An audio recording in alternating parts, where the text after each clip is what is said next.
ಕರ್ನಾಟಕದ ಎಲ್ಲ ಶಿಕ್ಷಕ ಆಕಾಂಕ್ಷಿಗಳಿಗೆ ನಮಸ್ಕಾರ. ಸ್ಪರ್ಧಾಕಾಶ ಅಕಾಡೆಮಿಗೆ ತಮ್ಮೆಲ್ಲರಿಗೂ ಸ್ವಾಗತ. ನಾನು ಲಕ್ಷ್ಮೀಕಾಂತ್. ಕರ್ನಾಟಕ ಸರ್ಕಾರದಿಂದ ಕೊನೆಗೂ ಶಿಕ್ಷಕರ ನೇಮಕಾತಿ ನೋಟಿಫಿಕೇಶನ್ ನಿನ್ನೆ ದಿನ ಹೊರಬಿದ್ದಿದೆ. ಸೊ ಎಲ್ಲ ಒಂದು ಶಿಕ್ಷಕ ಆಕಾಂಕ್ಷಿಗಳಿಗೆ ಇದೊಂದು ಶುಭ ಸುದ್ದಿ. ಮುಂಬರ್ತಕ್ಕಂಥ ದಿನಗಳಲ್ಲಿ ಒಂದು 45 ದಿನಗಳ ಒಳಗಾಗಿನ ಎಕ್ಸಾಮ್ಸನ್ನು ಕಂಡಕ್ಟ್ ಮಾಡುತ್ತೆ ಅಂತೇಳಿ ಈಗಾಗಲೇ CSSL ಮತ್ತು ಕಮಿಷನರು ಹೇಳಿರ್ತಕ್ಕಂಥ ವಿಚಾರ ಇದೆ. ಸಮಯ ಭಾಳ ಕಡಿಮೆ ಇದೆ. ಈ ನೋಟಿಫಿಕೇಷನ್ಗಾಗಿ ಸಾಕಷ್ಟು ಪ್ರಯತ್ನವನ್ನು ಮಾಡಿದ್ದೀವಿ. ಲಾಟ್ ಆಫ್ ಡಿಫ್ರೆನ್ಸನ್ನು ತಂದಿದ್ದೀವಿ. NOC ಆಗಿರ್ಬೋದು, ಬ್ಯಾಕಪ್ ಸ್ಕೋರ್ ಆಗಿರ್ಬೋದು, ಓವರಾಲ್ 50% ಆಗಿರ್ಬೋದು, ವಿಷಯವನ್ನು ಬಿಟ್ಟು ಆಗಿರ್ಬೋದು, ಸಿಕ್ಕಾಪಡಿ ಇನ್ನೂ ಹಲವು ಬದಲಾವಣೆಗಳಿಂದ ಈ ನೋಟಿಫಿಕೇಷನ್ ಬರ್ತಾ ಇದೆ.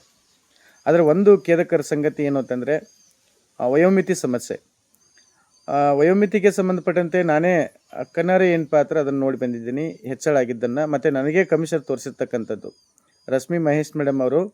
ಸೊ ನಮ್ಮ ಮುಂದೆ ಅದನ್ನು ವಯೋಮಿತಿ ಹೆಚ್ಚಳ ಮಾಡಿದ್ದೀವಪ್ಪ ಅಂಥೇಳಿ ತೋರಿಸಿರ್ತಕ್ಕಂಥ ವಿಚಾರ ಇದೆ. ಆ ನೋಟಿಫಿಕೇಷನ್ ಅದನ್ನು ಅಂದರೆ ಆ ಒಂದು ಸರ್ಕ್ಯುಲೇಷನ್ನ ಕ್ಯಾನ್ಸಲ್ ಮಾಡಿ ಮತ್ತು ವಯೋಮಿತಿಯನ್ನು ಕಡಿಮೆ ಮಾಡಿ, ಏನು ಹಿಂದಿನ ಮುಖ್ಯಮಂತ್ರಿಗಳಾಗಿರ್ತಕ್ಕಂಥ ಸಿದ್ದರಾಮಯ್ಯ ಸರ್ಕಾರದಲ್ಲಿ ಏನು 5 ವರ್ಷ ವಯೋಮಿತಿ ಹೆಚ್ಚಳ ಆಗಿತ್ತು, ಅದನ್ನು ಯಾವುದೇ ರೀತಿ ಫಾಲೋ ಅಪ್ ಮಾಡದೆ ಸೊ ಇವರು ಈ ನೋಟಿಫಿಕೇಷನ್ದಲ್ಲಿ ಅನ್ಯಾಯ ಮಾಡಿರ್ತಕ್ಕಂಥದ್ದು. ವಯೋಮಿತಿಯಿಂದ ಸಾಕಷ್ಟು ಅಭ್ಯರ್ಥಿಗಳು ಈಗ ಕಾಯ್ಕೊಂಡು ಕೂತಿದ್ದಾರೆ. ಹಾಗಾಗಿ ಯಾರೂ ಆತಂಕ ಪಡಬೇಡಿ. ನಾನು ಇವತ್ತೇನಾದರೂ ಬೆಂಗಳೂರಲ್ಲಿ ಇದ್ದಂದ್ರೆ ಇದನ್ನು ತಕ್ಷಣ ಮಾಡಿಸ್ಬಿಡ್ತಿದ್ದೆ. ಬಟ್ ನಮ್ಮ ಒಂದು ಕಾರ್ಯಕ್ರಮ ಇರೋದರಿಂದ ಹಾಗಾಗಿ ನಾವು ಊರಲ್ಲಿದ್ದೀವಿ. ಒಂದು ವಿಚಾರ ತಿಳ್ಕೊಂಬಿಡಿ, ಈ ನೋಟಿಫಿಕೇಷನ್ದಲ್ಲಿ 5 ವರ್ಷ ಆಗಲೇಬೇಕು. ನೀವೆಲ್ಲರೂ ಹೇಳಿದ್ದೀನಿ ನಿಮಗೆ, ಒಂದು ಸಂಘಟನೆ ನೀವೆಲ್ಲರೂ ಸಂಘಟಕರಾಗಿ ಖಂಡಿತ ಇದನ್ನು ವಯೋಮಿತಿಯನ್ನು 5 ವರ್ಷ ನಾವು ಆರಾಮಾಗಿ ಮಾಡಿಸ್ಬೋದು. ಯಾಕಂದರೆ ಒಂದು ಸರ್ಕಾರದ ಆದೇಶ ಸರ್ಕ್ಯುಲೇಷನ್ ಇದೆ. ಹಾಗಾಗಿ ಮತ್ತು ಇದನ್ನು ಮಾಡಿ ತಿದ್ದುಪಡಿ ಮಾಡಿದ್ದಾರೆ. ಈಗಾಗಲೇ ಸಾಕಷ್ಟು ಇದಕ್ಕೆ ದಾಖಲಾತಿಗಳನ್ನ ಕೊಟ್ಟಿದ್ದೀವಿ. ಕ್ರೈಸಲ್ಲಿ ಆಗಿರ್ತಕ್ಕಂಥ ನೋಟಿಫಿಕೇಷನ್ ದಾಖಲಾತಿಗಳನ್ನ ಹಚ್ಚಿದ್ದೀವಿ. ಆದರೂ ಸಹಿತ ಸರ್ಕಾರ ಸಣ್ಣ ಪುಟ್ಟ ಮಿಸ್ಟೇಕ್ಗಳನ್ನ ಮಾಡುವಂಥದ್ದು ಎಷ್ಟು ಸರಿ ಅಂತೀವಿ.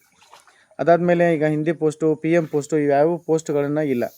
ಇನ್ನೊಂದು ಭಾಳ ಮುಖ್ಯವಾಗಿರ್ತಕ್ಕಂಥ ವಿಚಾರ ಏನು ಅಂತಂದರೆ, ಈ ಆರ್ಟ್ಸ್ ಬ್ಯಾಕ್ಗ್ರೌಂಡ್ದವ್ರಿಗೆ ಇರ್ತಕ್ಕಂಥ ಪೋಸ್ಟ್ಗಳನ್ನ, ಸೋಷಿಯಲ್ ಸೈನ್ಸು ಪೋಸ್ಟ್ಗಳನ್ನು ಈಗ ಬೈಲಿಂಗ್ವಲ್ ಸ್ಕೂಲ್ಗಳನ್ನ ಏನು ತೊಗೊಂಬಂದಲ್ಲ ಅಲ್ಲಿಗೆ ಅಂದರೆ ಡಿಗ್ರಿಯಲ್ಲಿ ಇಂಗ್ಲೀಷ್ ಮೀಡಿಯಮ್ ಮಾಡಿದವರಿಗೆ ಅವಕಾಶಗಳು ಜಾಸ್ತಿ ಕೊಡ್ತಾಯಿದೆ ಸರ್ಕಾರ. 100 ಪೋಸ್ಟ್ಗಳು ಇಂಗ್ಲೀಷ್ ಮೀಡಿಯಮ್ದವ್ರಿಗೆ ಆದರೆ 66 ಪೋಸ್ಟ್ಗಳು ಆರ್ಟ್ಸ್ ಬ್ಯಾಕ್ಗ್ರೌಂಡ್ದವ್ರಿಗೆ ಇರ್ತಕ್ಕಂಥದ್ದು. ಇದು ದೊಡ್ಡ ದುರಂತ. ಯಾಕಂದರೆ ಇಲ್ಲಿ ಸಾಕಷ್ಟು ಸ್ಪರ್ಧಾಕಾಂಕ್ಷಿಗಳು ನಿರುದ್ಯೋಗಿಗಳಾಗಿ ಕುಳಿತುಕೊಂಡಿದ್ದಾರೆ.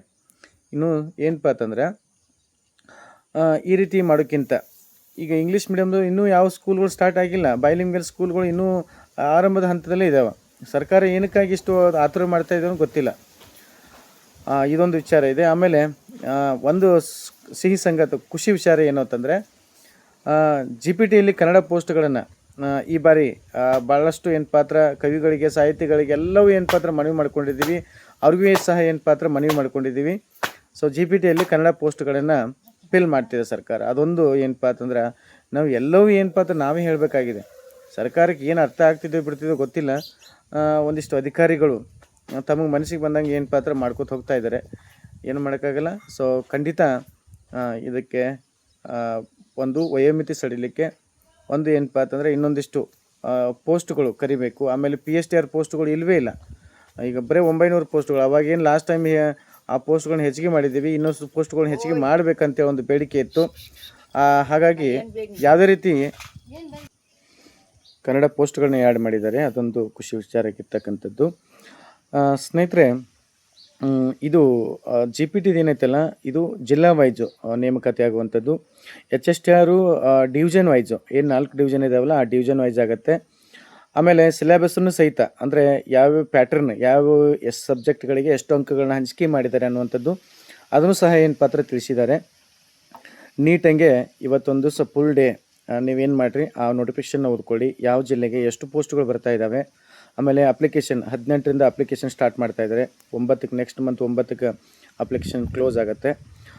ಆಮೇಲೆ ಇನ್ನೂ ಸಾಕಷ್ಟು ನಿಮಗೆ ಏನು ನಿಮ್ಮ ಸರ್ಟಿಫಿಕೇಟ್ ಆಗಿರ್ಬೋದು ಅಥವಾ ಬೇರೆ ಸಂಬಂಧಪಟ್ಟಂತೆ ನಿಮ್ಗೆ ಏನೇನು ಸಿದ್ಧತೆಗಳಿದಾವಲ್ಲ ಎಲ್ಲವೂ ನೀವು ಕ್ಲೀನಾಗಿ ಅಬ್ಸರ್ವೇಷನ್ ಮಾಡಿ ಯಾವ ಪೋಸ್ಟ್ಗಳು ಯಾವ ಜಿಲ್ಲೆಗೆ ಎಷ್ಟು ಪೋಸ್ಟ್ಗಳು ಬರ್ತಾ ಇದ್ದಾವೆ, ನಿಮಗೆ ಎಷ್ಟು ಬರ್ತಾ ಇದ್ದಾವೆ ಅನ್ನೋದನ್ನು ಕನ್ಫರ್ಮ್ ಮಾಡ್ಕೊಳ್ಳಿ. ಆಮೇಲೆ ಒಂದು ವಯೋಮಿತಿದೊಂದು ಪದೇ ನನಗೆ ಅದೇ ಭಾಳ ಕಾಡ್ತಾ ಇದೆ. ಯಾಕಂದರೆ ನಾನೇ ಕಣ್ಣಾರೆ ಮುದ್ದಮ್ ನೋಡಿದ್ದು ಪರಿಣಾಮವಾಗಿ ಇವತ್ತು ವಯೋಮಿತಿ ಅದು ಬರೀ 2 ವರ್ಷ ಏಜನ್ನು ಹೆಚ್ಚಿಗೆ ಮಾಡಿರ್ತಕ್ಕಂಥದ್ದು. ಆ್ಯಕ್ಚುಲಿ ಈಗ ಇರ್ತಕ್ಕಂಥದ್ದು ಏಜ್ಗೆ ಇನ್ನೂ 5 ವರ್ಷ ಪ್ಲಸ್ ಆಗಬೇಕು, ಅಂದಾಗ ಅದು ಸರಿ ಹೋಗುತ್ತೆ. ಓಕೆ, ಇನ್ನು ವೆಬ್ಸೈಟು ನಿಮಗೆ ಆಲ್ರೆಡಿ ಏನಪ್ಪ ಅಂದರೆ ವಾಟ್ಸಪ್ ಗ್ರೂಪಲ್ಲಿ ವೆಬ್ಸೈಟ್ ಕೊಟ್ಟಿದ್ದೀನಿ, ನೀವು ಅಲ್ಲಿ ಹೋಗಿ ಚೆಕ್ ಮಾಡ್ಬೋದು. ಮತ್ತು ಮಾಡಲ್ ಕ್ವಶನ್ ಪೇಪರ್ ಬಿಡ್ತಾನೆ ಇವಾಗ, ಇವತ್ತರೆ ನಾಳೆ ಮಾಡಲ್ ಕ್ವಶನ್ ಪೇಪರ್ ಬಿಡ್ತಾನೆ. ಮಾಡಲ್ ಕ್ವಶನ್ ಪೇಪರ್ ಪ್ರಕಾರ ಅಂದರೆ ಈ ಬಾರಿ ನೋಡಿ ಎಲ್ಲ ಮಿಕ್ಸ್, ಅಂದರೆ ಸಾಕಷ್ಟು ವಿಷಯಗಳನ್ನ ಸೇರ್ಕೊಂಡಿದ್ದಾರೆ. ಎಲ್ಲ ಪೇಪರ್ಸ್ಗಳಿಗೆ ಸಾಕಷ್ಟು ವಿಷಯಗಳು ಆ್ಯಡಪ್ ಆಗಿದೆ. ಮೌಲ್ಯ ಶಿಕ್ಷಣ, ಆರೋಗ್ಯ ಶಿಕ್ಷಣ, ಆಮೇಲೆ computer education, psychology, Kannada, English ಇವೆಲ್ಲ ಮಾಮೂಲಿ. ಬಟ್ ಅಂಕಗಳ ಸಂಖ್ಯೆ ಕಡಿಮೆ ಆಗಿದೆ. ನೀವೇನಪ್ಪ ಅಂದರೆ ನೀಟಾಗಿ ಸ್ಟಡಿ ಮಾಡಬೇಕಾಗತ್ತೆ. ಸೊ ಈ ಹಿನ್ನೆಲೆಯಲ್ಲಿ ಸ್ಪರ್ಧಾಕಾಶಿ ಅಕಾಡೆಮಿಯಲ್ಲಿ ನಿಮಗೆ ಆಲ್ರೆಡಿ ಸುಮಾರು ಜನ ಜಾಯ್ನ್ ಆಗಿದ್ರಿ. ನಮ್ಮ ಒಂದು ಅಕಾಡೆಮಿ ಪ್ಲೇಸ್ಟೋರ್ಗೆ ಹೋದರೆ ನಮ್ಮ ಅಕಾಡೆಮಿ ಸಿಗುತ್ತೆ, ಅಲ್ಲೂ ಕ್ಲಾಸ್ ಬೈ ಮಾಡ್ಕೋಬೋದು. ನೇರವಾಗಿ ನಮ್ಮನ್ನು ಸಂಪರ್ಕ ಮಾಡೋದ್ರ ಮೂಲಕನೂ ಏನಪ್ಪ ಅಂದರೆ ನೀವು ಕ್ಲಾಸನ್ನು ಬೈ ಮಾಡ್ಕೋಬೋದು. ಅದ್ಭುತವಾಗಿರ್ತಕ್ಕಂಥ 2 ಕ್ಲಾಸ್ಗಳು ನಮ್ಮಲ್ಲಿ ಸ್ಟಾರ್ಟ್ ಇದೆ. ಒಂದು ಥಿಯರಿ ಕ್ಲಾಸ್ ಇದೆ, ಎರಡನೇದು MCQ ಕ್ಲಾಸ್ ಇದೆ. ಅದು ರೆಕಾರ್ಡೆಡ್ ಮತ್ತು ಲೈವ್ ಎರಡೂ ಸಿಗುತ್ತೆ. ನಿಮಗೆ PDF ನೋಟ್ ಸಿಗುತ್ತೆ, ಟೆಸ್ಟ್ ಸೀರೀಸ್ ಸಿಗುತ್ತೆ, ವೀಕ್ಲಿ ಟೆಸ್ಟ್ ಸೀರೀಸ್ಗಳನ್ನ ಮಾಡ್ತೀವಿ, ಮೆಂಟರ್ಶಿಪ್ ಇರುತ್ತೆ. ಪ್ರತಿಯೊಂದು ಹಂತಕ್ಕೂ ಏನಪ್ಪ ಅಂದರೆ ನಿಮ್ಮನ್ನು ರೆಡಿ ಮಾಡ್ತಕ್ಕಂಥ ಜವಾಬ್ದಾರಿ ನಮ್ಮ ಮೇಲಿದೆ. ಯಾರೆಲ್ಲ ನೀವು ಜಾಯ್ನ್ ಆಗ್ಬೇಕನ್ನೋವಂಥವ್ರು ಸೊ ಪ್ಲೇಸ್ಟೋರ್ಗೆ ಹೋಗಿ ಸ್ಪರ್ಧಾಕಾಶಿ ಅಕಾಡೆಮಿ ಅಂತ ಹೊಡೆದ್ರೆ ನಮ್ಮ ಆ್ಯಪ್ ಸಿಗುತ್ತೆ. ಆ ಆ್ಯಪನ್ನು ರಿಜಿಸ್ಟ್ರೇಷನ್ ಮಾಡಿಕೊಂಡು ಸೊ ನೀವು ಕ್ಲಾಸಿಗೆ ಎನ್ರೋಲ್ ಮಾಡ್ಕೋಬೋದು. Thank you so much. ಹಾಗೇನಾದರೂ ಇದ್ದರೆ ಸೊ ಕಮೆಂಟ್ ಮಾಡಿ.